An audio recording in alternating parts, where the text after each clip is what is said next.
할렐루야. 오늘도 이곳에 오신 여러분을 환영하고 축복합니다. 우리 함께 일어나서 하나님께서 주신 말씀을 함께 읽겠습니다.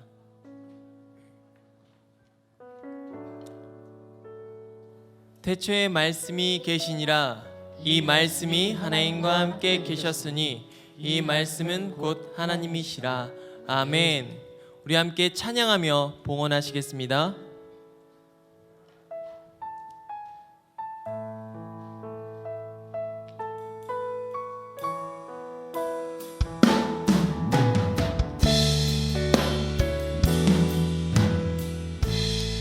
하늘의 문을 여소서, 하늘의 문을 여소서, 이곳을 주목하소서.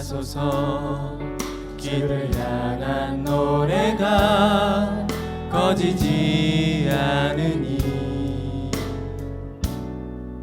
하늘을 열고 보소서.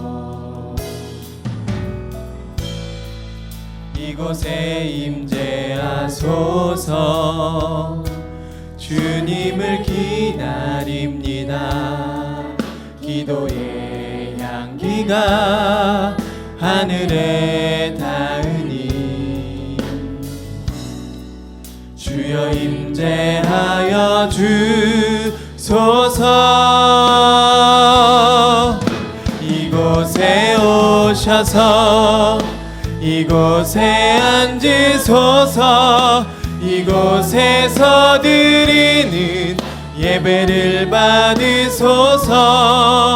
주님의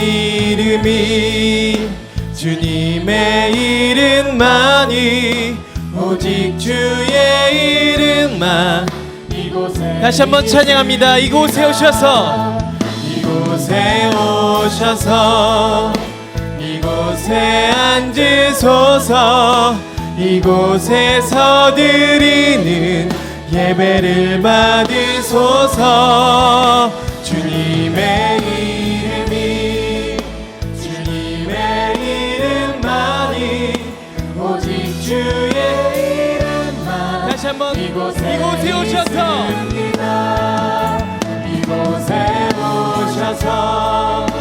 이곳에 앉으소서. 이곳에서 드리는 예배를 받으소서. 주님의 이름만이 오직 주의 이름만. 이곳에 오직 주의 이름만.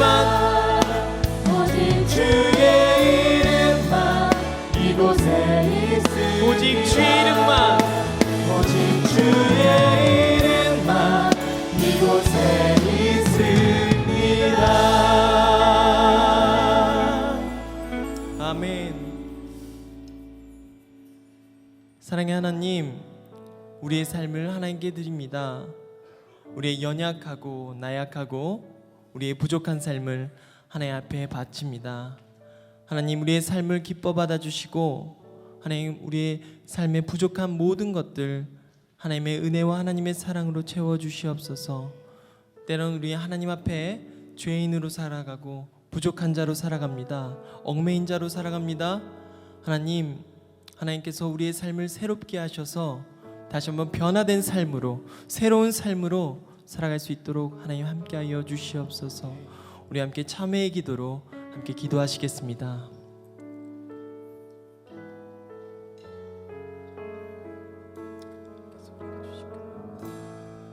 그 죄악으로 살아가는 우리의 마음들, 우리의 무거운 마음, 연약한 마음 하나님 다 내려놓고 하나님을 바라보며 나아가는 우리가 될 수 있도록, 하나님의 은혜를 구하며 나아가는 우리가 될 수 있도록,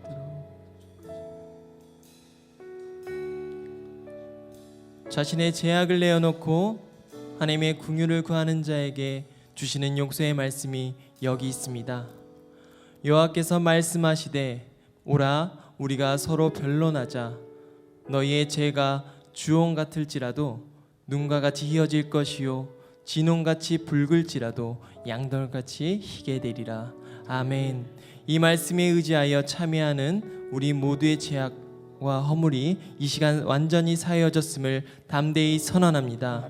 이제 죄사함의 확신을 가지고 사도신경으로 우리의 신앙을 하나님 앞에 고백하겠습니다. 나는 전능하신 아버지 하나님 천지의 창조주를 믿습니다. 나는 그의 유일하신 아들 우리 주 예수 그리스도를 믿습니다. 그는 성령으로 잉태되어 동정녀 마리아에게서 나시고 본디오 빌라도에게 고난을 받아 십자가에 못 박혀 죽으시고 장사한 지 사흘 만에 죽은 자 가운데서 다시 살아나셨으며 하늘에 오르시어 전능하신 아버지 하나님 우편에 앉아 계시다가 거기로부터 살아있는 자와 죽은 자를 심판하러 오십니다. 나는 성령을 믿으며 거룩한 공교회와 성도의 교제와 죄를 용서받는 것과 몸의 부활과 영생을 믿습니다. 아멘. 아멘. 이것이 우리의 고백인 줄 믿습니다. 할렐루야. 아멘. 우리 함께 박수치며 그 주님 바라보며 찬양합시다.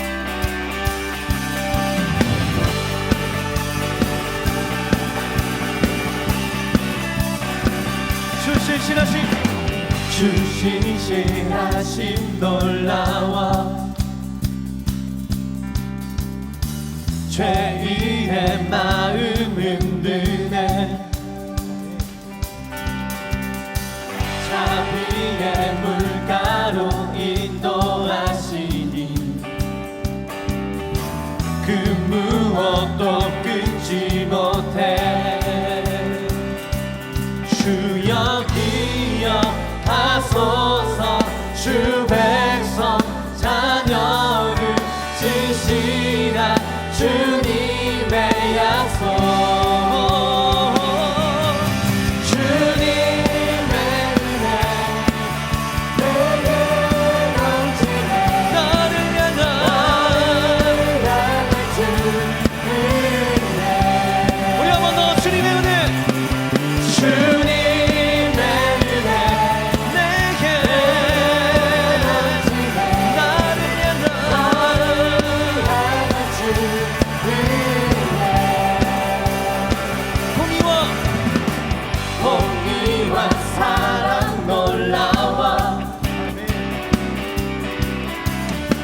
약한 자 들어쓰시네 구원의 노래로 인도하시니 만 백성 함께 찬양해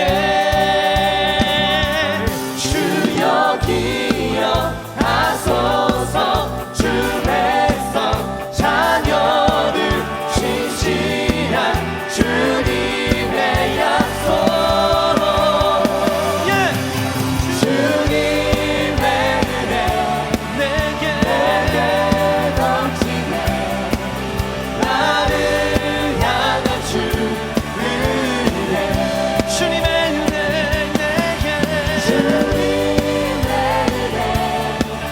내게 넘치네 나를 향한 주 우리 한 번 더 선포합시다. 주님의 은혜 주님의 내게 넘치네 나를 향한 주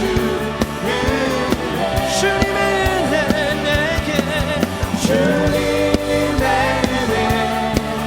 내게 넘치네 나를 향한 주 할렐루야. 주여 주여 기억하소서 주 백성 자녀를 진실한 주님의 약속 주여 주여 기억하소서 주 백성 자녀를 진실한 주님의 약속 주님의 은혜 내게 넘치네 할렐루야. 나를 향한 주 은혜 주님의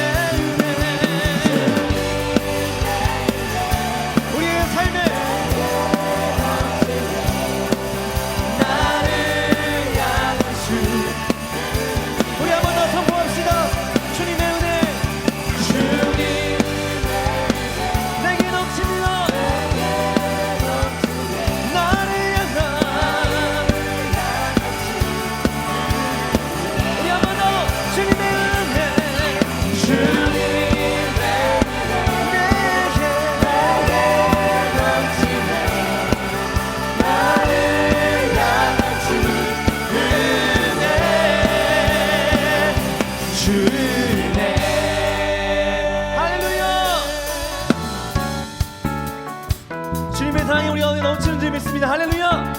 우리 여기 박수 치며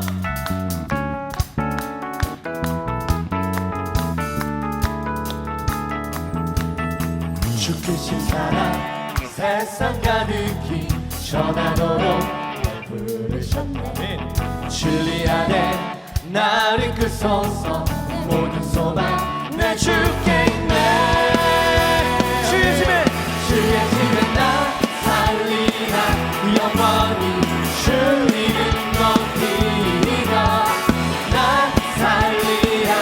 영원토록 주의 집에 주의 집에 나 살리라. 주 이름 높이며 나 살리라. 영원토록 주님은 내 힘, 주님은 내 힘, 내 산성이시니 그를 두려워하리. 내 평생에 주 위에 살리. 내 모든 길을 인도하시사. 주의 집에 나 살리라.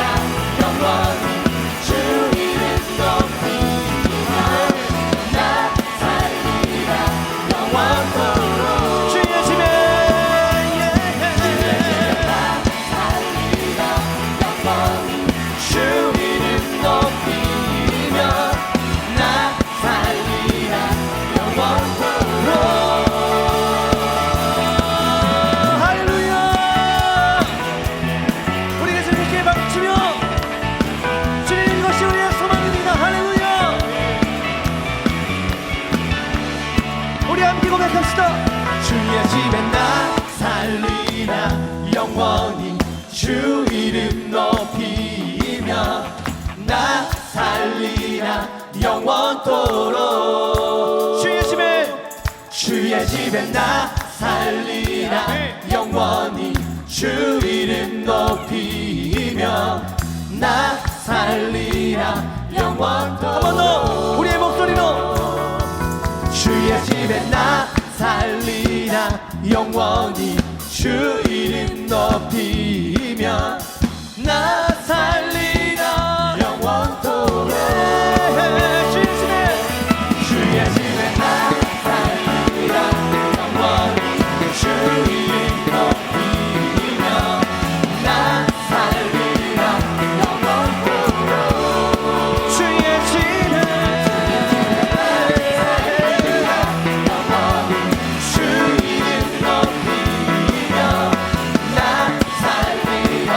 영원토록 한 번 더 주의 집에 나 살리라. 영원히 주 이름 높이며 나 살리라. 영원토록 마지막으로 주의 집에 주의 집에 나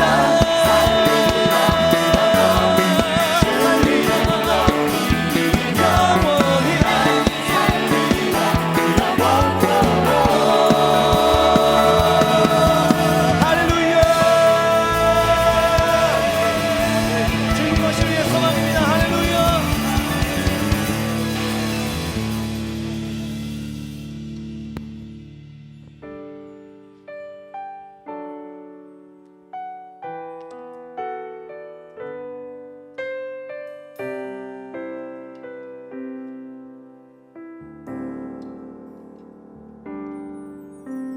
주 나의 모습 보네.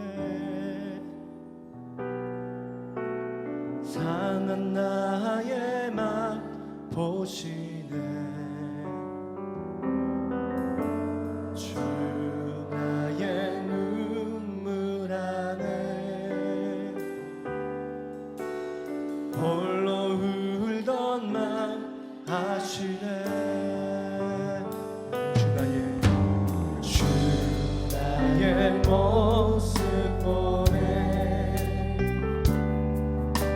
상한 나의 맘 보시네.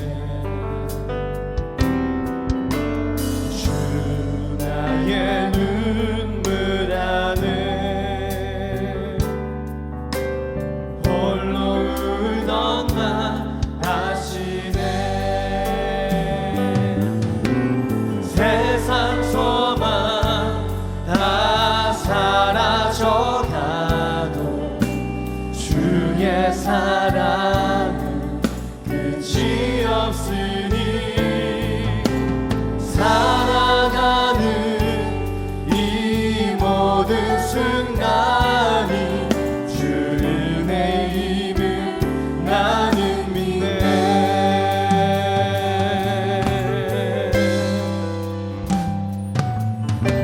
주 사랑 내게 있네. 그 사랑이 날 세우네. 주는 내게 있네. 그네로 날 세우네. 예, 그렇습니다. 세상 소망 사라질지라도 세상 소망 다 사라져가도 주의 사랑은 끝이 없으니 살아가는 이 모든 순간이 주의 힘을 나는 믿네. 세상 소망 다 사라져가도 주의 사랑은 끝이 없으니 살아가는 이 모든 순간이 주의 힘을 우리 한 번 더 선포합시다. 세상 소망 세상 소망 다 사라질지라도 주의 사랑은 끝이 없으니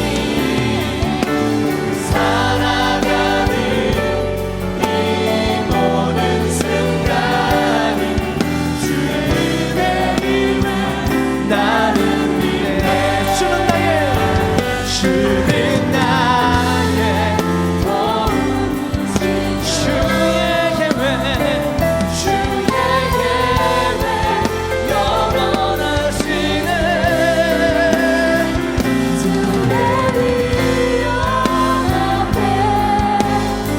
믿음으로 순종해 예배드리니 주님께서 날 이끄시며 주가 항상 함께하시네. 주의 사랑 안에 믿음으로 순종해 예배드리니 영원히.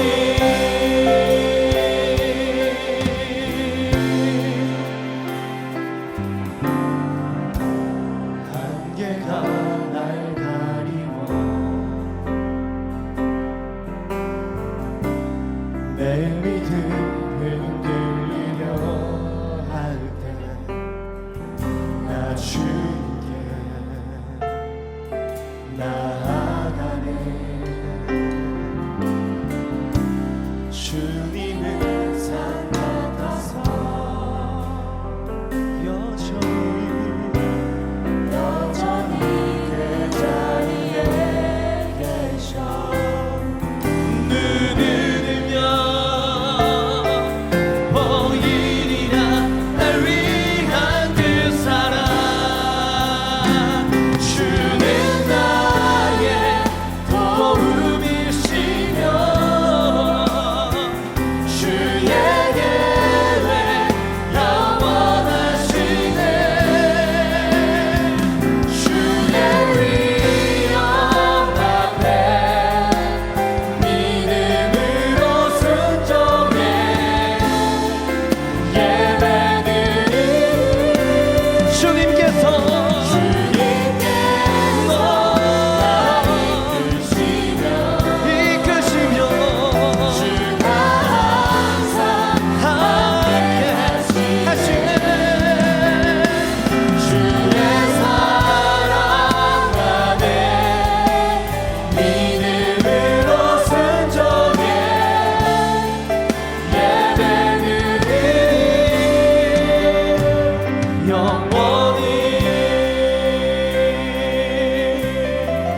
우리 한번 더 고백합시다. 안개가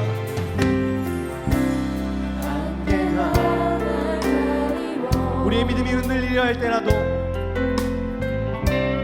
내 믿음이 흔들리려 할 때 주님께 나 주님께 나아가네. 주님은 산 같아서 여전히 그 자리에 계셔 눈을 들면 보이리라 날 위한 그 사랑. 주는 나의 도움이시며 주의 계획 영원하시네. 주의 위엄 앞에 믿음으로 순종해 예배드리니 주님께서 날 이끄시며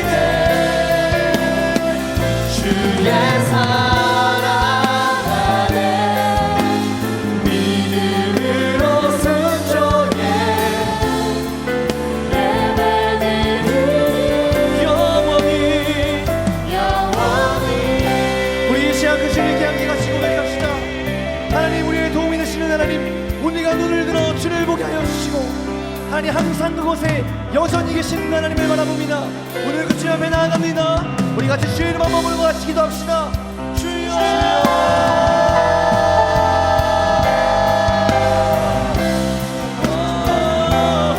하나님, 우리의 모든 주를 보게 하여 주옵소서.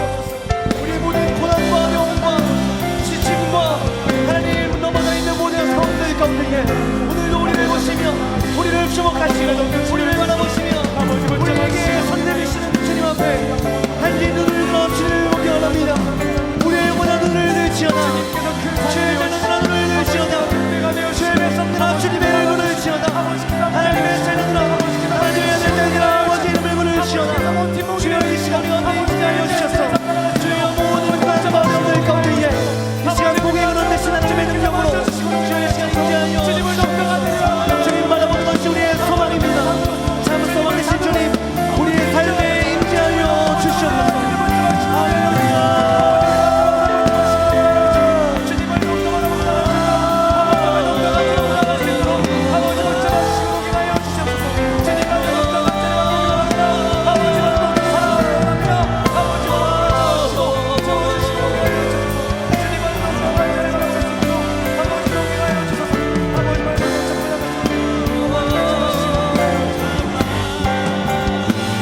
주는 나의 도움이시며 주의 계획 영원하시네 주의 위엄 앞에 믿음으로 순종해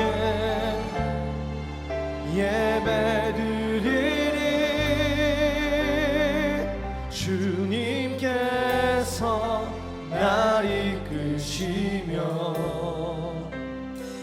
주가 항상 함께 하시네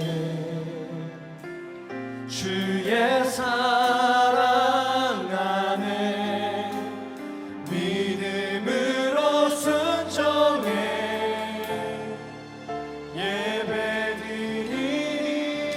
예배드리니 영원히.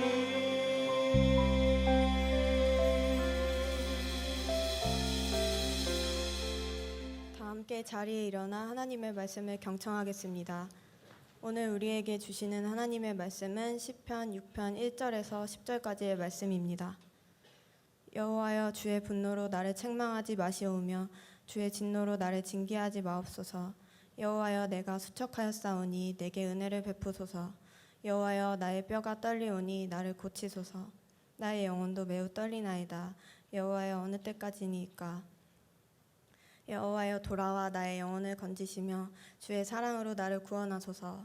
사망 중에서는 주를 기억하는 일이 없사오니 스올에서 주께 감사할 자가 누구리이까?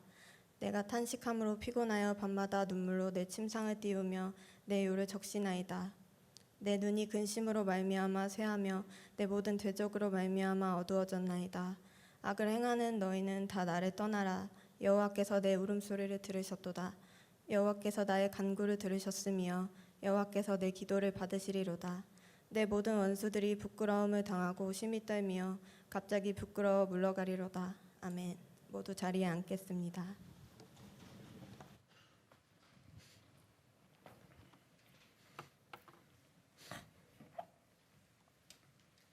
네, 할렐루야 반갑습니다. 아마 오늘 친척분들을 따라서 우리 교회에 처음 오신 분들도 계실 것 같고요. 예, 또 아니면 교회 자체가 처음이신 분들도 계실 수도 있을 것 같습니다. 그게 명절이라고 하는 거니까요. 예. 그래서 우리가 이 예배를 그냥 대예배와 함께 드리지 않고 청년부 예배를 따로 드립니다. 청년부 예배는 공예배예요. 주일 4부 예배로 되어 있습니다. 그래서 오늘 청소년들 같은 경우에는 어른 예배를 같이 드렸어요. 모든 부서 예배를 따로 드리지 않고 같이 드렸는데 온 가족이 함께 했는데 청년부 예배만큼은 이제 함께 드리고 있습니다. 청년부 예배 오신 여러분들을 진심으로 환영합니다. 말씀 이제 들어갈 텐데요. 네, 띄워주셨네요. 감사합니다. 시편 6편인데요. 순서대로 이제 쭉 가봅니다. 한번 작년에 우리가 성령 통독을 했듯이 이번에 우리가 시편을 가지고 말씀을 한번 전해보려고 했으니까 이 시편을 순서대로 한번 가보는데요. 이 순서는 마음과 생각에 있는 순서 그대로입니다. 그래서 오늘 날짜에 해당하는 시편 6편을 가지고 말씀을 한번 준비를 해봤습니다. 시편 6편 안에는 참 많은 구절들이 있지만 그 가운데에서 제가 묵상을 하고 나서 이렇게 선택했던 하나님께 받았던 그 말씀은 내 울음소리를 들으셨도다라는 겁니다. 그런데 약간 우울합니다. 그렇죠? 내 울음소리를 들으셨도다. 새해인데 오늘은 새해 복 많이 받으세요. 즐거운 명절 되세요라고 하는 그런 반가운 인사가 끊이지 않는 날인데 그날을 앞두고 내 울음소리를 들으셨도다. 이거 좀 잘못된 거 아닌가? 너무 좀 암울한 거 아닌가? 새해를 맞이하는 걸로 적절하지 않은 거 아닌가? 아마 이런 생각을 하시는 분들도 계실 겁니다. 자, 그런데 오늘 말씀을 아마 다 듣고 나시면 왜 이것이 이 새해에 너무나 중요하고 필요한 말씀이시며 왜 하나님께서 이런 말씀을 우리에게 주셨는지 아마 여러분들께서 좀 깨닫게 되시리라고 생각합니다. 그렇게 제목에 대한 부분은 조금 남겨둔 채로 한번 들어가 보도록 하겠습니다. 자, 여러분 이게 뭔지 아시죠? 네, 꽝이라고 하는 겁니다. 이 꽝이라고 하는 거 우리가 살면서 한 번쯤은 아마 맞닥뜨려 보셨을 텐데요. 특별히 얼마 전에 끝났던 응답하라라는 드라마에 보면 우리 정봉이가 열심히 치토스를 먹는 장면이 나옵니다. 그렇죠? 저희가 왜 그렇게 치토스를 먹었을까요? 바로 저것 때문이죠. 그렇죠? 저게 계속 나오는 바람에 계속 이제 치토스를 사가지고 이제 먹게 됩니다. 자, 저 꽝이라고 하는 거 참 기분이 좀 그렇습니다. 자, 그런데 요거는 어떤지 한번 봐주시기 바랍니다. 같은 꽝인데요. 앞에 거랑 좀 다릅니다. 뭐가 다를까요? 다음 기회를이라는 게 있습니다. 사실상 우리가 대부분 접하는 꽝이라고 하는 것들에는요, 다 다음 기회를이라고 하는 게 있습니다. 그래서 우리의 마음이 조금 더 위안이 되기도 해요. 제가 비교해서 한번 보여드리겠습니다. 처음 거는요, 그냥 꽝밖에 없었어요. 더 우리의 마음을 어렵게 만드는 꽝은요, 여기에 X 표시 딱 돼 있는 게 있었어요. 꽝, 와, 이게 우리 마음을 너무 어렵게 합니다. 그런데 다음 기회를이라고 하는 이 문구 하나가 비록 꽝이지만 우리 안에 소망을 불러일으키고요. 그래서 그 과자를 더 구매하게 만들고 또 나도 될 수도 있겠구나라는 마음과 함께 위안도 됩니다. 그래 뭐 안 될 수도 있지 뭐라는 마음으로 조금은 우리의 마음을 덜 불편하게 해주는 그 문구인 것 같아요. 다음 기회를. 이 다음 기회를이 얼마나 은혜인지 모르겠습니다. 이거 한번 봐주시기 바랍니다. 우리에게는 내일이 있을까요? 있죠, 그렇죠. 우리 내일이 옵니다. 우리는 내일을 기대하고 있습니다. 내일을 이제 다음 날이라고 하죠. 그다음에 이제 뭐 내주 이렇게 표현도 하긴 하지만 다음 주라는 우리는 표현을 씁니다. 다음 주가 우리에게 있을까요? 있을 겁니다. 우리는 너무나 쉽게 기대합니다. 자, 그다음에 내년이 우리에게 있을까요? 2017년도도 나에게 주어질 것이다. 2017년도에 내가 살아 있을 확률이 굉장히 크다고 다들 생각하실 겁니다. 자, 그러면 이건 어떨까요? 다음 생애가 나에게 있을까요? 내세라고 하죠. 다음 생애가 과연 나에게 있을까요? 제가 인문학 강좌를 듣는 걸 참 좋아합니다. 특별히 이제 뭐 이런 거 밝혀도 되겠죠. 플라톤 아카데미에서 하는 강좌가 유튜브에 다 올라와 있습니다. 그래서 그 강좌를 듣는 걸 굉장히 좋아하는데요. 그 강좌 가운데 몰입에 대해서 이제 강의를 하신 서울대학교 교수님이 계셨습니다. 그 교수님의 강의를 듣다 보니까요, 이분이 몰입에 빠진 이유를 설명하시는데 그 부분에 내오는 대목이었습니다. 본인이 하루를 열심히 살려고 했어요. 그러나 여의치 않게 좀 하루의 시간을 날려버렸습니다. 그러니 얼마나 아까워요. 근데 그때 드는 생각이 그래, 나에게는 내일이 있잖아. 내일 하루 아침부터 또 열심히 시간표를 짜서 살아가면 되겠지라는 거였습니다. 어떻게 하다 보니 한 주를 조금 허송세월을 보내버렸습니다. 그랬더니 자기 안에 또 어떤 마음이 들면 그래, 다음 주가 있잖아라는 생각이 들던, 그래서 다음 주에 대한 계획을 세웠습니다. 월요일부터 시작해가지고 이렇게 살아야지. 이러면 내가 굉장히 알차고 보람되게 사는 거야. 그런데 또 그 다음 주도 날려버리고 말았습니다. 자, 이렇게 한 달이 지나갔습니다. 그랬더니 어떤 마음이 드냐면 그래, 다음 달이 있잖아라는 마음이 들더랍니다. 그렇게 1년이 지났습니다. 그리고 한 해의 마지막에 어떤 마음이 들었냐? 그래, 나에게는 온전히 내가 사용할 수 있는 내년이 있잖아. 그러면 내년 이제 그 정초부터 시작해서 또 계획을 쫙 짜가지고 열심히 사면 될 거야라고 했답니다. 그런데 그렇게 해서 안도감을 누렸는데 그러면 다음 생에 내세라는 것들에 딱 부딪히게 됐대요. 만약에 내 목숨이 하나밖에 없다라면 어떡할 것인가? 다음 목숨이 있잖아. 다음 세상이 있잖아라는 게 그분은 안 믿는 분인 것 같았어요. 뭐 잘은 모르겠지만 아니면 인문학 강좌로서 그렇게 끝내셨는지 모르겠지만 다음 생애라는 건 없더랍니다. 다음 날도 있고 다음 주도 있고 다음 월도 있고 다음 해도 있는데 다음 생애라는 건 자기에게 주어지지 않더래요. 그래서 생각을 거꾸로 돌립니다. 그렇다면 지금 나에게 있는 이 생애, 나의 삶이라고 하는 건 단 한 번밖에 없는 거구나. 그럼 이 삶을 잘 살아야 되겠다라고 생각을 하게 되었고, 그러면서 이제 몰입에 대해서 쭉 이제 강의를 하시게 되었습니다. 여러분, 우리는 어떨까요? 인문학을 강의하시는 분들은 신에 대해서 얘기를 하지 않기 때문에 아마 거기서 끝날지 모르지만 신에 대해서 얘기를 하는 바로 이 기독교, 바로 이 교회 안에서 우리는 어디까지 가야 될까요? 당연히 다음 생애에 대해서 우리는 생각을 해봐야 될 겁니다. 다음 생에는 없잖아라고 그냥 밀어놓을 것이 아니라 다음 생에라는 게 우리는 있다는 걸 알아요. 그 다음 생에 우리가 어떻게 살 것이라는 걸 압니다. 우리는 죽고 나서도 내세라는 것이 있다는 걸 믿고 지금 이 자리에 앉아 있습니다. 아니면 아까 제가 처음에 인사한 대로 아마 이 자리에는 현재 교회를 안 다니셔서 그런 게 어디 있어라고 생각하시는 분들도 계시긴 할 겁니다. 여러분, 과연 이 다음 생에 있으면 정말 좋겠는데 우리가 잘 알지는 못해서 믿을까 말까 고민하게 되는 바로 이 다음 생에. 이 다음 생에는 마치 내일이 당연히 내게 올 것처럼, 다음 주가 나에게 당연히 올 것처럼, 내년이 당연히 올 것처럼 그렇게 나에게 당연히 오게 될까요? 아니면 나에게 당연히 오지는 않고 뭔가가 필요하거나 아니면 뭔가 나의 노력이나 아니면 나의 고민이 필요할까요? 한번 생각해 보시기 바랍니다. 한 번 더의 은혜가 있습니다. 아까 우리가 꽝 하고 나서 다음 기회를이라고 했을 때 바로 그 다음이라고 하는 겁니다. 한 번 꽝이면 끝나는 인생이라면, 만약에 내 인생이 한 번에 끝나는 인생이라면 아마 우리는 그 인생 너무나 칼날 위를 걷는 것처럼 살아가게 될 겁니다. 아마 하루하루 살거나 아니면 한 선택 하면서 아마 우리는 너무나 노심초사하게 될 것이고 아마 스트레스 속에 살아가게 될 겁니다. 왜냐하면 하나밖에 없으니까요. 모든 순간의 선택을 단 한 번밖에 할 수 없다라면, 그리고 그걸 돌이킬 수 없다라면 아마 우리는 매 순간의 선택의 그 무게에 물려가지고 제대로 살아가지를 못할 겁니다. 아니면 아예요, 그 선택의 무게를 벗어버리고 싶어가지고 다 내동댕이 쳐버리고 아무렇게나 살아가 버릴 겁니다. 왜냐하면 그 무게가 너무나 무겁기 때문일 거예요. 근데 우리는요, 살면서 느낍니다. 내가 한 번 실수했는데 누군가 봐줍니다. 내가 한 번 잘못했는데 용서를 받습니다. 내가 이렇게 날려버렸는데 다음 날이라는 날이 나에게 옵니다. 여러분, 그렇게 우리에게 한 번 더라는 기회가 생기면서 우리는 조금씩 마음을 놓습니다. 이번에 내가 성적을 좀 못 받아도 다음에 잘 받으면 되겠지. 이번에 내가 선택을 좀 잘못했어도 그래, 다음에는 내가 잘 선택하면 되겠지. 그래, 이번 남자친구는 내가 좀 잘 못 골랐다면 다음 남자친구는 좀 잘 고르면 되겠지.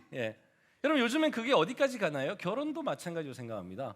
이번 남편을 잘못 골랐다면 다음 남편을 잘 고르면 되겠지. 여러분 우리 너무 쉽게 생각하잖아요. 여러분 우리가 이렇게 살아오면서 다음이라는 것들을 계속 학습을 하다 보니까 이렇게까지 펼쳐나갑니다. 그러다 보니 우리의 삶에 대해서 우리는 조금 덜 긴장하게 되고 그래도 이렇게 목숨 부지하면서 웃으면서 살아갈 수 있는 것 같아요. 그걸 제가 이름하여 한 번 더의 은혜라고 한번 붙여봤습니다. 물론 그렇지 않은 경우도 참 많이 있습니다. 정말 한 번의 선택이 평생을 좌우한다라는 그런 말처럼 내 한 번의 선택 더 이상 돌이킬 수 없는 경우도 참 많습니다. 특별히 목숨과 같은 부분에 있어서는 그런데요. 자, 이 한 번 더의 은혜, 오늘 제가 이 다윗의 시편을 통해서 묵상해 본 내용이 이 한 번 더의 은혜입니다. 오늘 시편 6편으로 한번 돌아가 보시면요, 여러분 말씀 한번 보시면 다윗이 여호와를 부릅니다. 부르는데 처음부터 심상치가 않습니다. 어떻게 시작되냐면 여호와여 주의 분노로 나를 책망하지 마시오며 주의 진노로 나를 징계하지 마옵소서라고 얘기합니다. 지금 다윗 같은 경우에는요, 뭔가 죄를 지었어요. 뭔가 하나님 앞에 잘못했습니다. 그래서 하나님께서 자기를 책망하신다라는 걸 압니다. 그런데 뭐라고 얘기하냐면 주님의 분노로 나를 책망하지 말아달라고 얘기해요. 왜요? 무서우니까요. 만약에 하나님이 분노함으로 다윗을 치신다라면 다윗은 살 수가 없다는 걸 압니다. 그러니 하나님 분노로 나를 책망하지 말고 주님의 진노로 나를 징계하지 말아달라고 지금 부탁을 하고 있는 겁니다. 하나님 제발 나 좀 살려주세요라는 얘기를 하고 있는 거예요. 본인이 잘못했다는 걸 지금 알고 있어요. 그렇죠? 하나님이 자기를 지금 그냥 저주하는 게 아니라는 걸 압니다. 하나님이 지금 자기에게 징계하고 있다라고 얘기를 해요. 책망하고 있다고 얘기를 합니다. 그러면서 하는 얘기가 뭐냐면 본인에 대한 이제 변론을 합니다. 여호와여 내가 수척하였사오니, 하나님 지금 내가 너무나 지금 힘들어서, 안 그래도 그 문제 때문에 내가 두렵고 떨려서 내가 너무 수척해져 있습니다. 나 좀 봐주세요라고 얘기를 하는 거예요. 그리고 내게 은혜를 베풀어 주시옵소서 얘기하고요. 여호와여 나의 뼈가 떨리오니 나를 고치소서라고 얘기를 합니다. 여러분 도대체 무슨 잘못을 얼마나 하면 우리의 뼈가 떨릴까요? 그런 경험 한번 해보신 적이 있으신가요? 너무너무 내가 잘못했는데 이 잘못이 들통날까 봐, 또는 그 잘못한 것 자체로 너무 미안해서, 어쨌거나 우리가 잘못한 것 때문에 내가 뼈가 떨릴 정도로 그 근심이 너무 심해서 도저히 잠도 오지 않고 몸이 으스스하면서 온몸에 다 그 면역체가 망가지고 내 뼈가 다 떨리면서 내 마음이 그렇게 요동치는, 여러분 바로 그 지경이 다윗의 지경이라는 거예요. 나의 뼈가 떨리오니 나를 고치소서. 그 다음에 한 번 더 얘기합니다. 뼈만 떨리는 게 아닙니다. 나의 영혼도 매우 떨리나이다. 여호와여 어느 때까지니까. 하나님께서 금방 용서해 주시면 참 좋겠는데, 저 한 번 더의 은혜를 하나님께서 그냥 주시면 좋겠는데 그렇지 않나 봅니다. 그래서 다윗은 지금 하나님 앞에 매달리는 거예요. 하나님 나 제발 나 좀 살려주세요. 지금 미칠 것 같아요. 이 죄책감으로 말미암아 내가 지금 죽을 것 같습니다. 내 뼈가 다 떨리고 내 영혼이 다 떨립니다. 여러분 바로 그 심정으로 다윗이 얘기하고 있습니다. 그리고 부탁합니다. 여호와여 돌아와 나의 영혼을 건지시며, 돌아오라는 건 뭘까요? 떠나갔다라는 거죠. 마치 하나님이 자신을 떠난 것 같습니다. 그러니 하나님 제발 돌아오셔서 나의 영혼을 건져주시고 주님의 사랑으로 나를 구원해 주시옵소서라고 얘기를 합니다. 여러분 바로 이 다윗이 누군가요? 하나님 마음에 합한 자라는 얘기를 들었던 사람입니다. 그 사람이 바로 다윗이에요. 하나님 보시기에 정말 악이 아니라 선으로 살았던 사람입니다. 여로보암의 길이냐 다윗의 길이냐라고 할 정도로 하나님께서 선의 대명사로, 그리고 충성의 대명사, 순종의 대명사로, 하나님의 마음에 늘 합하게 살아왔던 사람의 대명사로 다윗이라는 이름을 주셨을 정도로 다윗은 그렇게 하나님 편이었어요. 그런데 그 다윗이 지금 하나님으로부터 멀어짐을 느끼고 있고 하나님이 지금 등을 돌리고 가셨다라고 느끼고 있으며, 그것 때문에 자기가 그 죄지어서 하나님 떠났다는 것 때문에 지금 뼈가 다 떨리는 상황이라는 거예요. 우리는 성경을 통해서 다윗이 그런 죄를 지었던 부분을 알 수 있습니다. 그게 어떤 사건일까요? 밧세바와 가늠한 사건이겠죠. 아무래도 여러분 바세바와 가늠한 게 그냥 우리가 흔히 얘기하는 것처럼 그런 간통 사건 이런 걸까요? 그렇지 않습니다. 한 나라의 왕이 한 여인인데 이 여인이 유부녀입니다. 그것도 어떤 유부녀냐? 자기의 충복인 우리아라고 하는 신하가 있습니다. 군인입니다. 자기를 위해서 지금 그 자기와 자기 나라를 위해서 지금도 전장에 가 있는 뭐라고 했죠 거기를? 최전방에 가 있는 지금 바로 그 장수입니다. 일개 병사도 아닙니다. 그런데 그 우리아의 아내인 거예요. 지금 다윗은요, 예루살렘 궁전에 있습니다. 예전에는 다윗이 어디 있었나요? 그 최전방에 다윗이 늘 있었습니다. 옛날의 왕들처럼 다윗도 본인이 직접 갑옷 입고 나가서 싸웠던 장수였던 왕이었습니다. 근데 지금 자기가 예루살렘 궁전에 있으면서 최전방에 나가서 싸우고 있는 자기의 자식 같은 그런 신하들, 그 신하 중에 한 명 우리아의 아내가 밧세바였습니다. 그 밧세바에게 눈이 멀어가지고 간음을 합니다. 여러분, 여기까지만 해도 사실은 우리가 알고 있는 다윗이 저질렀던 죄라고 보기 참 어려워요. 물론 다윗도 왕이었기 때문에 그 대단한 권력으로 얼마든지 그럴 수 있지 않았겠느냐 할 수 있습니다. 충분히 그때 고대 당시에 왕들에 비하면 다윗은 정말 선량하게 살았어요. 그래서 봐줄 수도 있겠습니다. 오늘날의 윤리 도덕의 잣대를 들이대지 않을 수도 있겠습니다. 그러나 그 다음번에 다윗이 한 짓은 아무리 그게 옛날이라 할지라도, 아무리 그게 왕이라고 할지라도 그러면 안 되는 거였어요. 그게 뭔지 아십니까? 여러분, 이걸 해결하기 위해서 다윗이 처했던 방법이 뭐냐면 우리아를 데리고 오는 거였어요. 지금 최전방에 나가 있는 장수를 데리고 옵니다. 나 너 쉬게 해줄게 라고 하고 너 집에 가서 잠깐 쉬어라 라고 얘기합니다. 이때 우리아가 뭐라고 하는지 아십니까? 난 집에 가서 쉴 수가 없습니다. 지금 나의 동료들이, 나의 전우들이, 나의 신하들이, 지금 나의 부하들이 지금 저 전방에서 싸우고 있는데 내가 어떻게 내 아내에게 가서 쉴 수가 있습니까? 난 바로 가겠습니다라고 얘기를 해요. 통하지 않는 겁니다. 근데 이 정도로 충복이었어요. 이런 우리아였다고요. 그런데 이 우리아가 그렇게 자기의 그 계획대로 되지 않자, 그러니까 뭐라고 해요? 이제 그 우리아를 죽이라라고 합니다. 최전방에 화살바지로 쓰라라고 얘기를 하는 거예요. 그렇게 우리아가 죽도록 몰아갑니다. 결국은 다윗이 우리아를 죽여버린 거죠. 왜요? 자기가 밧세바와 간음하고 그 사이에 이제 애가 만들어지고 태어나면 우리아가 알 거 아니에요. 나는 내 아내와 동침한 적이 없는데 어떻게 내 아내에게서 애가 생겨나요? 그럼 당연히 알 거 아닙니까? 그러면 발각될 거고, 그럼 부끄럽잖아요. 그래서 아예 그걸 방지하기 위해서 마치 우리아의 아이인 것처럼 하려고 했는데 우리아가 동침하지 않으니까 이제는 더 이상 안 되겠다. 그래서 저 우리아를 죽여버려야 되겠다. 그리고 내가 밧세바를 아예 데리고 와야 되겠다라고 생각을 하게 된 겁니다. 그렇게 해서 다윗은 살인을 저지르고 맙니다. 간음에 이어서 그 거짓에다가 이제는 살인까지. 여러분, 그게 우리가 알고 있는 하나님 마음에 합한 길로 갔던, 골리앗 앞에서 하나님을 그렇게 저주하고 하나님을 모욕하는 골리앗 앞에서 정말 그 하나님을 대신하는 듯한 그 얘기를 하면서 달려갔었던, 네가 감히 나의 하나님을 모욕하느냐 하면서 달려갔었던 그 다윗, 그 모습과는 너무나 대조되는 모습이잖아요. 하나님이 싫어하실 거 뻔히 알면서, 하나님의 기준에 합하지 않는다라는 거 뻔히 알면서, 그러나 그 유혹에 넘어가 죄를 짓고 말았던 바로 그 다윗. 여러분, 어쩌면 오늘날 우리가 보고 있는 이 시는, 시편 6편은 다윗이 그 죄를 짓고 나서, 그리고 나서 아마 하나님 앞에 올리는 기도가 아닌가 싶습니다. 물론 이 시편 6편에 그게 나와 있지는 않습니다. 그러나 다윗이 그 생애 동안에 이렇게까지 하나님 앞에 정말 절절히 매달리고 절절히 엎드려서 내 뼈가 떨리나이다라고 고백할 정도의 죄를 뭘 지었는가라고 살펴봤을 때 아마 밧세바 사건이 이 시편의 배경이 아닐까라고 성경학자들은 이야기를 합니다. 만약에 정말 밧세바 사건이 이 시편 6편의 배경이라면 정말 떨릴 수 있겠죠. 하나님이 다윗을 어떻게 사랑하셨는데요? 하나님께서 다윗을 어떻게 보호하셨고 하나님이 다윗을 어떻게 선택하셨으며 다윗의 집을 어떻게 하시겠다고 예언까지 해주셨는데 다윗이 이렇게 했다라는 것, 아마 그것만으로도 그 하나님의 존재 앞에서 떨릴 수밖에 없겠죠. 여러분, 오늘날 우리는 그런데 이게 실감나지 않습니다. 하나님 앞에서 내가 죄를 지었던 것 때문에 이렇게 떨어본 적이 없어서, 우리는 그것이 그만큼 중요하다는 생각을 해본 적이 없어서, 그만큼의 죄책감이라는 걸 느껴본 적이 없어서 우리는 지금 이 다윗의 심정을 알 수 없습니다. 그러나 그럼 과연 우리는 그만큼의 죄를 짓지는 않았던 걸까요?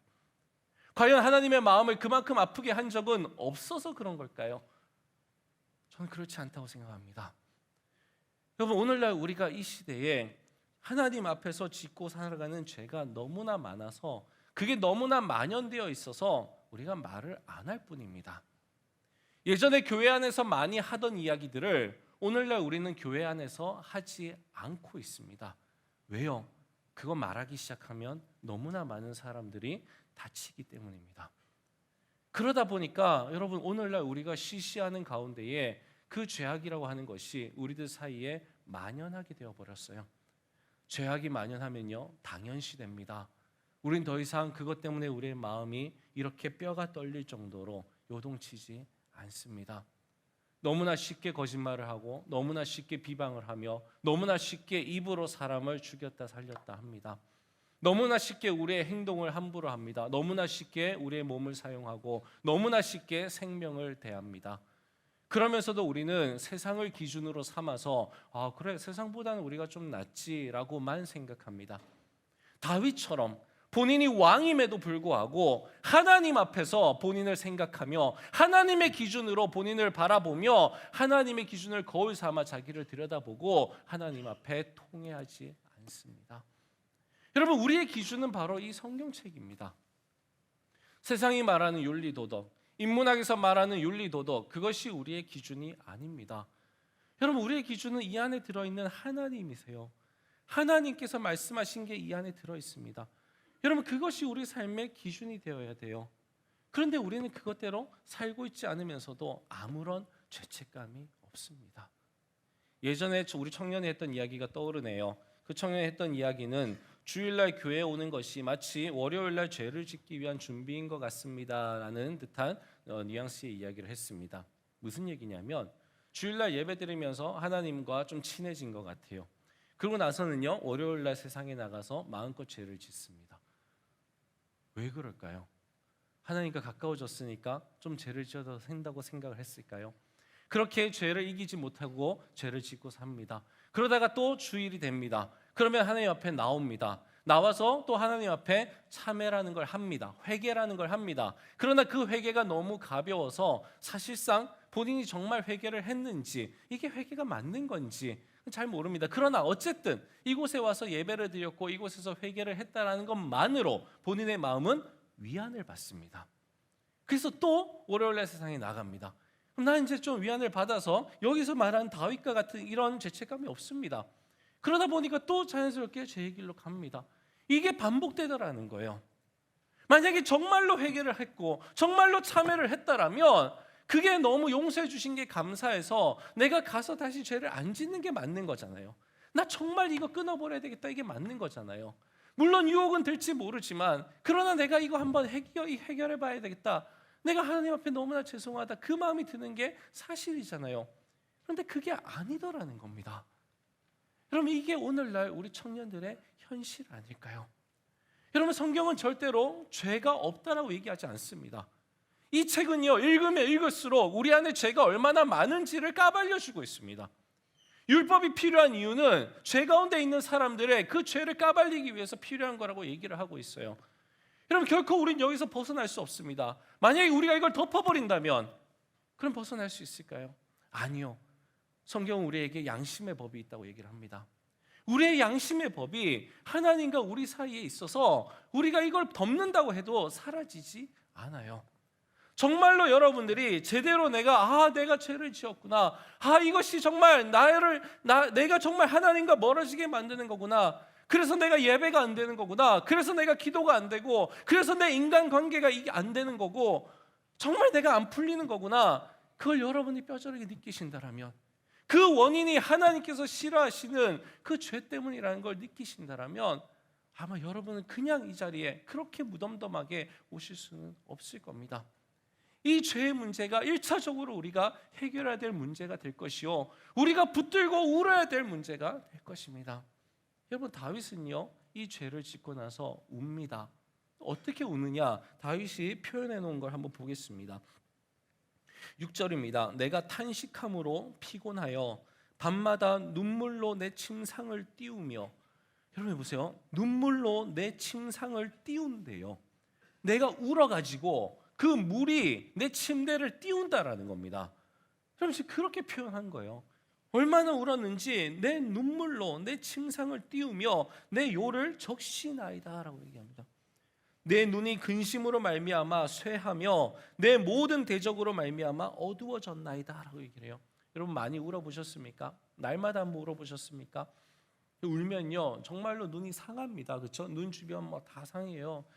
여러분 다윗은요 지금 얼마나 울었는지 그렇게 울면서 지금 그 근심으로 말미암아 눈이 다 상하는 거예요. 여러분 이렇게 하나님 앞에 웁니다.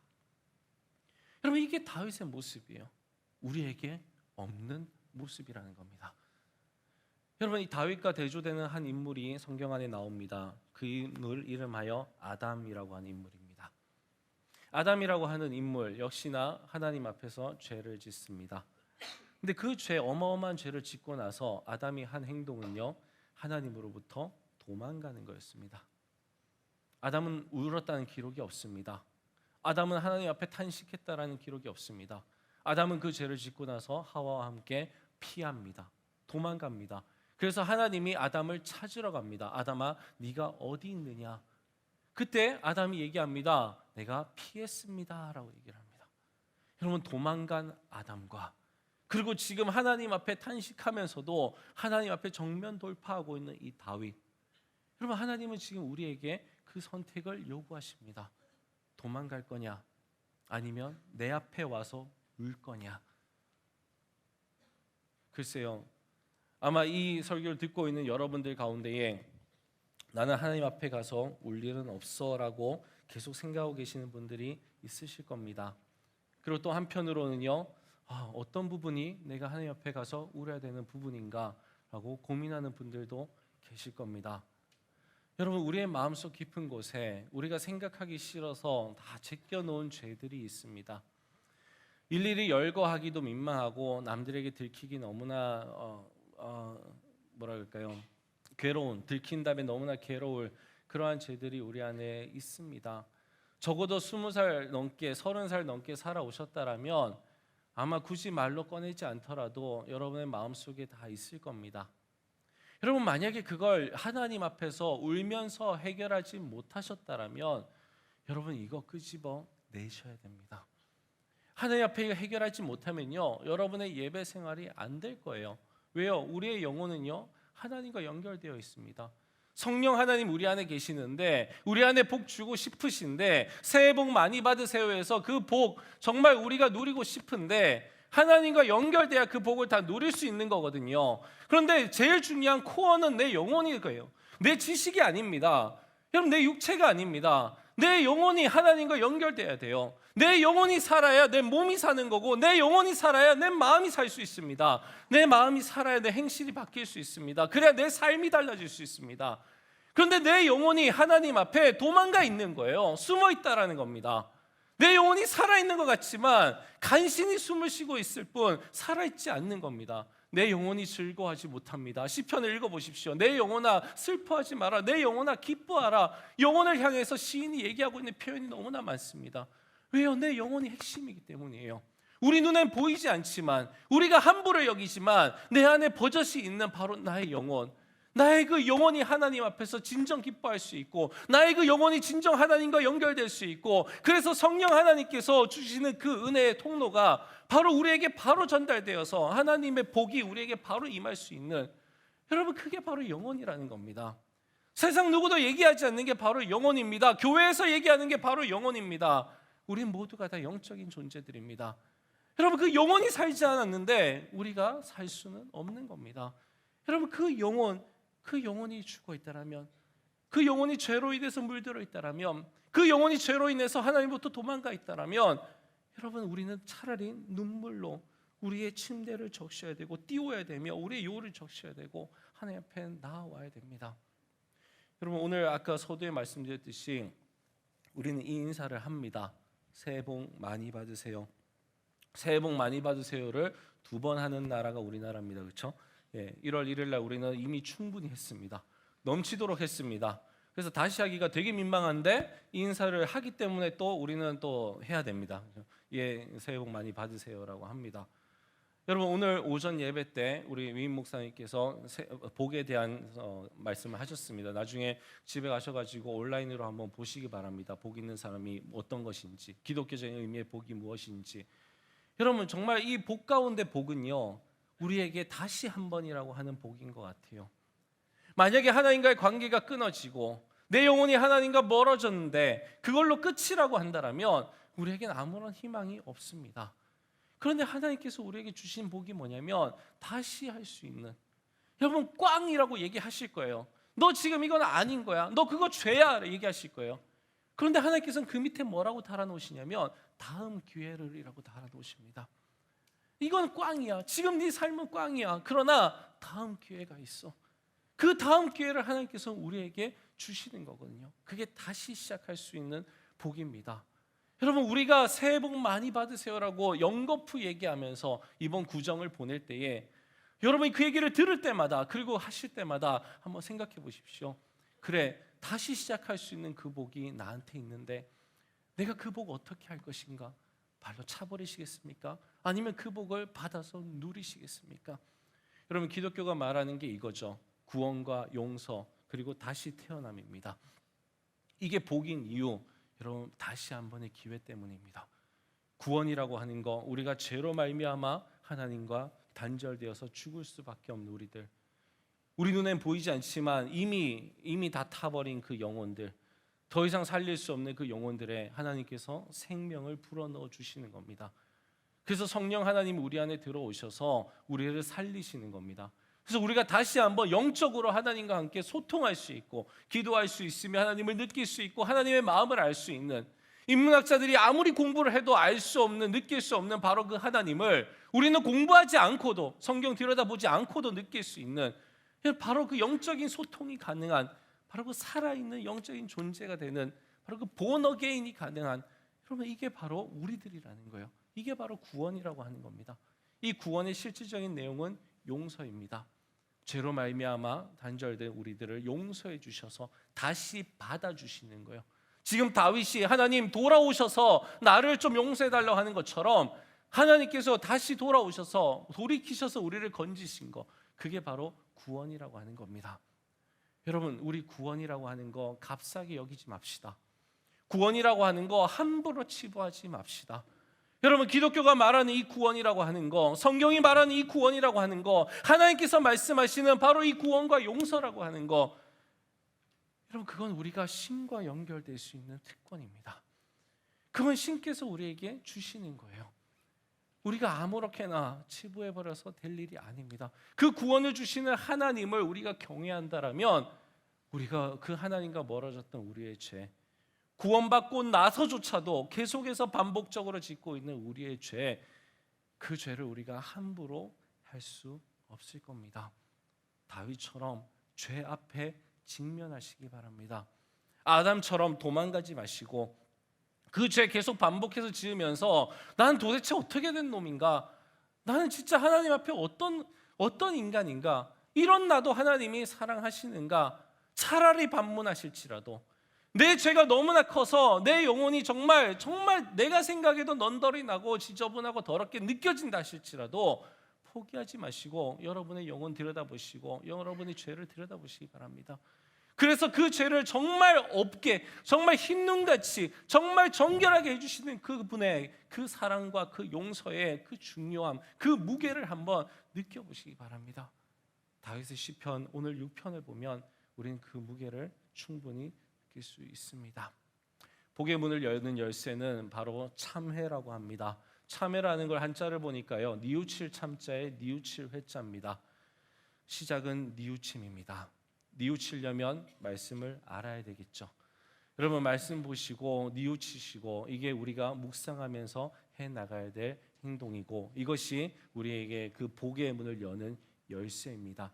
2016년 정말 우리 모두가 다 복이 넘쳤으면 좋겠습니다. 정말 시냇가에 심은 나무들처럼 그렇게 복 있는 자들이었으면 좋겠습니다. 정말 복 받을 수 있는 복, 누릴 수 있는 복, 취할 수 있는 복 다 취했으면 좋겠습니다. 여러분이 정말 복된 인생이었으면 좋겠고, 아브라함에게 주셨던 말씀처럼 복의 통로가 되었으면 좋겠습니다. 내가 있는 것만으로도 내 주변에 있는 사람들이 복받은 사람이었으면 좋겠어요. 그래서 이 좋은 것들이 정말 가득히 풍성히 열리는 그런 우리 모두의 인생이었으면 좋겠습니다. 여러분, 이게 다 우리가 원하는 거잖아요. 그런데 그 시작은요, 눈물이라고 하는 겁니다. 그 시작은요, 뉘우침이라고 하는 거예요. 그냥 거저 오는 게 아닙니다. 램프에 요즘 지니가 주는 것처럼 그냥 정한수 떠다 놓고 아무 나무에나 가가지고 빌면 다 되는 것처럼 그게 아닙니다. 기독교의 하나님은 살아계신 하나님이시고 그 살아계신 하나님은 그분의 마음을 우리에게 주셨습니다. 그분의 뜻이 무엇인지 주셨고 그분의 기준이 무엇인지 주셨고 그분이 옳다고 하시는 게 무엇인지 주셨고 그분이 싫다고 하시는 게 뭔지도 주셨습니다.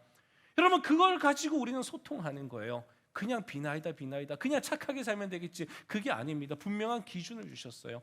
여러분 그 기준 들여다보고 그 기준에 합당하게 살려고 노력하며 그 기준에 부합하지 않았을 때 우리가 참회하며 주님께 나아갈 때에 여러분 주님께서 주시는 그 복 우리가 다 누리면서 살게 될 줄로 믿습니다. 뼈가 떨리고 영혼도 떨리고 눈물로 침상을 띄우며 요를 적셔서 눈이 상하더라도 이제 도망가지 맙시다. 아멘. 이제 도망가지 맙시다. 여러분 지금 도망가 있다는 거 알아요. 도망가지 말고 기도의 자리로 나오십시오.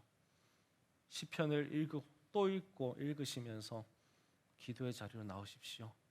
예배당에 오셔서 신나는 찬양 다 좋습니다.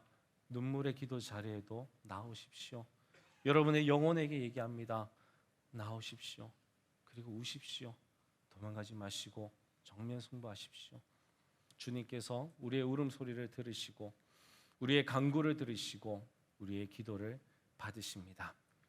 다윗이 마지막에 이렇게 나의 기도를 들으시고 나의 간구를 들으시고 나의 기도를 받으신다라고 고백하는 그 장면에서 우리가 알 수 있는 건 다윗의 믿음입니다. 다윗은 여호와 하나님이 자기를 선택하셔서 왕으로까지 앉혀주시고 자기와 이제까지 소통해 주셨던 그 하나님이 자기를 용서해 주시는 하나님이라는 걸 믿었습니다. 그걸 믿었기에 이렇게 울면서 베갯잎을 적실 수 있었고 그걸 믿었기에 그 죄 가운데서도 도망가지 않고 하나님 앞에 나올 수 있었던 거예요. 여러분 그 하나님은 오늘날 우리의 하나님이십니다. 오늘날 우리의 죄 가운데서도 용서해 주시고 다시 한번 우리에게 기회를 주시는 바로 그 하나님. 여러분 우리 그 하나님 믿고 2016년도 한 해 정말 그 하나님과 함께 정말 복 있는 사람으로 살아가는 이 한 해 되시기를 간절히 축원합니다. 기도하겠습니다. 하나님, 다윗이 죄를 지은 걸 깨닫고 나서 얼마나 본인의 그 마음이 아팠을지, 이런 어마어마한 죄를 지었다라는 자기 자신이 얼마나 싫었을지 우린 감히 상상을 해봅니다. 하나님 앞에 바르게 살려고 그렇게 노력해왔던 다윗인데, 그런데 한순간의 실수로 그 실수가 번져서 살인까지 짓고만 자기 자신을 돌아봤을 때 자기 자신이 얼마나 비참하고 얼마나 경멸스러웠을지 우리는 상상해 봅니다. 아마 하나님으로부터 도망가고 싶었을 겁니다. 하나님을 만나는 자리에 가고 싶지 않았을 겁니다. 그러나 다윗은 다시 한번 기회를 주시는 하나님을 믿었기에, 용서해 주시는 그 하나님을 믿었기에 기도의 자리로 나아갑니다. 울고 또 울어서 그 눈이 상할 정도로 운다 하여도 도망가지 아니하고 눈물의 자리로 나아갔습니다. 하나님 오늘 우리를 부르신다는 거 압니다. 눈물의 자리로 나아오라는 거 압니다. 우리의 죄가 얼마나 크며 하나님의 구원은 얼마나 더 크신지 그걸 깨닫는 그 자리로 나오라는 거 압니다. 또 한 번 새해가 시작되는 이 날에 우리로 하여금 우리의 모든 죄 다 용서받고 정말 깨끗하게 새해를 맞이할 수 있는 기회를 주시니 감사합니다. 우리의 울음이 이제 주님께 들려지는 줄로 믿습니다. 이 시간 우리의 눈물이 주님 앞에 상달되는 줄로 믿습니다. 이 좋은 날에 진정한 복을 누릴 수 있는 우리 청춘 공동체 되게 하여 주시옵소서. 감사드리며 예수님의 이름으로 기도합니다. 아멘. 네, 이 시간에 우리 자리에 일어나셔서 우리 찬양하시면서 하나님 앞에 우리의 눈물을 좀 드렸으면 좋겠어요.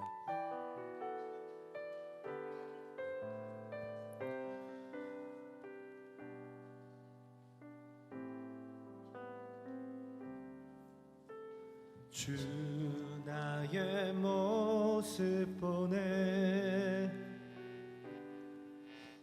상한 나의 맘 보시네 주 나의 눈물 안에 주 나의 눈물 안에 홀로 울던 맘 아시네 주 나의 모습 보네 상한 나의 맘 보시네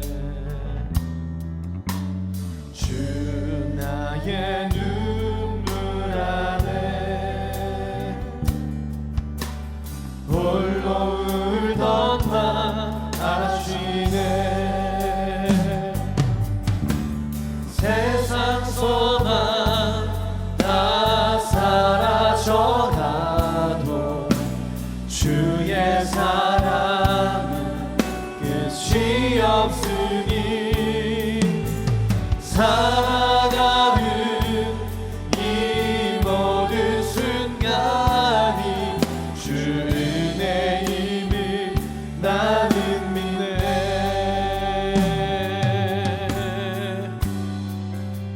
주 사랑 내게 있네 그 사랑이 날 세우네 주는 내게 있네 그대로 날 채우네 세상 소망 다 사라져가도 주의 사랑은 끝이 없으니 살아가는 이 모든 순간이 우리를 다시 한번 기회를 허락하시는 하나님께 세상 소망 사라져도 세상 소망 주의 사랑은 주의 사랑은 끝이 없으니 살아가는 이 모든 순간이 주 은혜임을 나는 믿네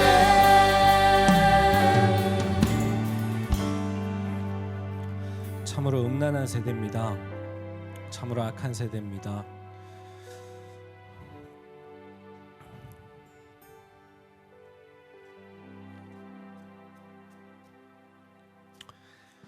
사람들에게 굳이 이야기할 필요는 없습니다. 하지만 하나님께는 얘기하셔야 됩니다. 그걸 도와주는 게 바로 시편입니다. 이 사람 저 사람 목장에서라도 굳이 얘기할 필요는 없습니다. 그러나 여러분 영혼의 주인 되시는 그분께만은 꼭 얘기하셔야 됩니다. 그래야 여러분 영혼이 삽니다. 꼭 얘기하셔야 됩니다. 살아있는 영혼으로 2016년 맞이하셔야 됩니다. 음력으로는 오늘이 마지막 날인가요? 내일이 설날이죠. 다시 한번 기회를 주시는 그 하나님 앞에 이 시간 여러분의 영혼이 울었으면 좋겠습니다.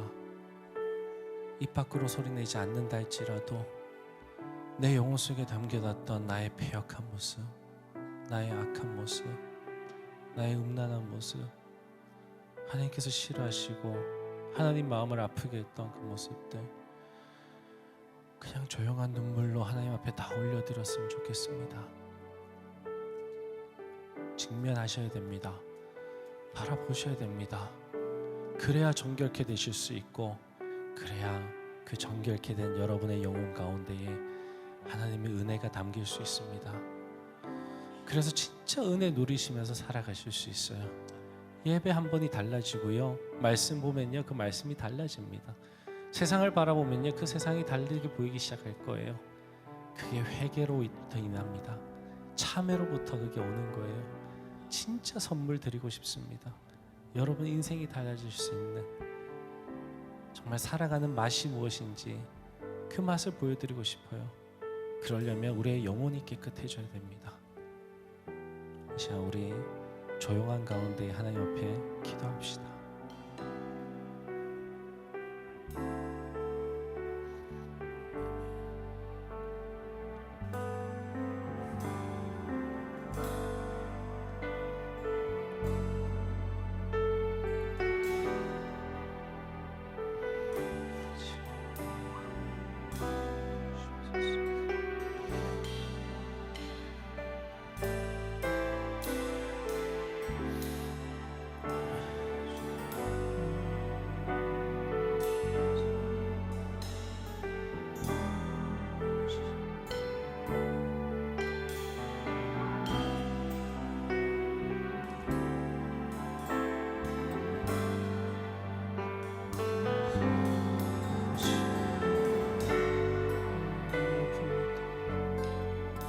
청년들이 영원히 아픕니다. 청팀은 영원히 아픕니다. 주님 앞에 내놓기가 아픕니다. 아버지, 내게 정결케 해주시옵소서. 우리 영혼을 정결케 해주시옵소서. 우리 영혼을 정결케 해주시옵소서. 우리의 죄악을 용서하여 주시고 아버지, 우리를 구원하여 주시옵소서. 다시 태어나게 해 주시옵소서. 주님과 함께 정말 이제 내 주님 주신 법을 이루고 살고 싶습니다.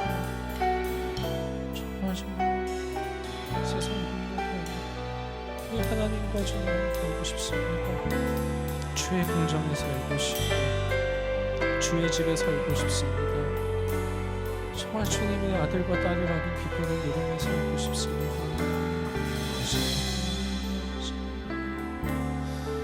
아버지,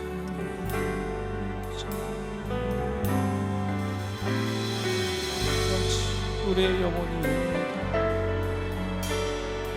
내 영혼아, 내 영혼아, 내 영혼아. 아버지, 우리의 영혼을 건지시옵소서. 우리의 영혼을 건지시옵소서. 우리를 불러주신 주님, 주 앞에 우리의 삶을 드립니다. 우리의 영혼을 건지시옵소서. 우리의 마음을 부으시고 우리의 영육간이 강건케 하여 주시옵소서. 온전히 주님 바라보고 살아가는 영혼들 되게 하여 주시옵소서.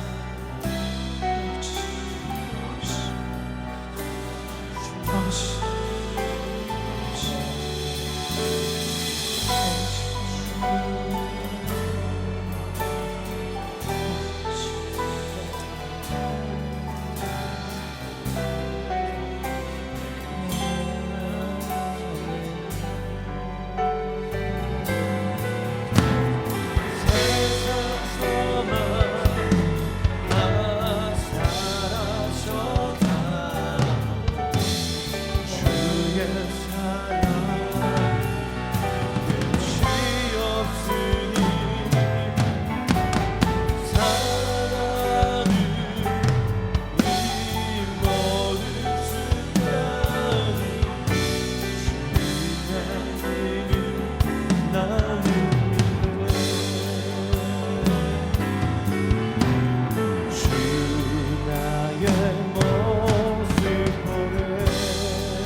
하나님 아버지 감사합니다.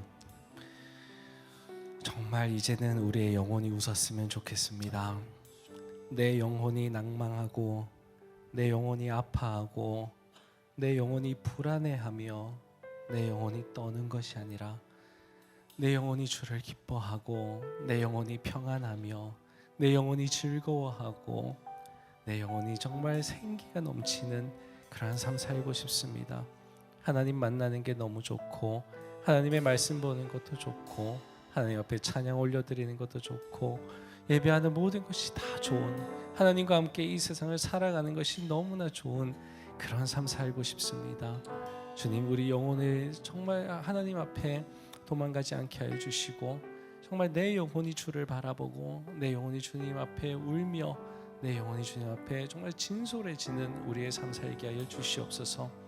내가 비록 깨닫지 못한다 할지라도 내 영혼은 주님을 두려워 떨 것입니다. 주님, 우리가 정말 주님을 경외함으로 살아가길 원하오니 아버지 하나님, 우리 영혼의 안테나가 다 견고히 서 있게 하여 주시고 그래서 우리 주님으로부터 오는 모든 은혜 가운데 살게 하여 주시옵소서. 용서하여 주시는 주님 감사합니다. 구원해 주시는 주님 감사합니다. 다시 한번 기회를 주시는 주님 감사합니다. 이제 또 한 해를 보내고 새로운 한 해를 맞이합니다. 이 새로운 한 해 다시 한번 우리가 결단하며 나아가오니 주님의 은혜 안에 거하게 하시고 주님의 사랑 바라보며 살게 하시고 주님이 싫어하시는 그 악으로부터 멀어지게 하여 주시옵소서. 우리 주님께서 눈동자와 같이 지켜주시는 줄로 믿습니다. 우리 청년들 그 영혼 참 많이 아픕니다. 주님, 그 영혼 참 많이 낙담되어 있습니다. 주님께서 새롭게 소생시켜 주시고 새롭게 끌어안아 주시옵소서. 우리 주님 앞에 우리 모두의 영혼을 맡겨드리며 예수님의 이름으로 기도합니다. 아멘. 우리 주님께 감사의 박수를 올려드리겠습니다. 아멘. 이제는 우리 주 예수 그리스도의 은혜와 아버지 하나님의 사랑과 성령의 교통하심이 세상이 말하는 복이 아니라 진정 주님께서 주시는 그 복을 누리며 살길 원하는 우리 청춘 공동체와 이 시간에 예배에 함께 하신 모든 성도님들 위해 이제로부터 영원토록 함께 하옵시기를 간절히 축원하옵나이다. 아멘. 우리 다시 한번 하나님께 감사의 박수 올려드리겠습니다.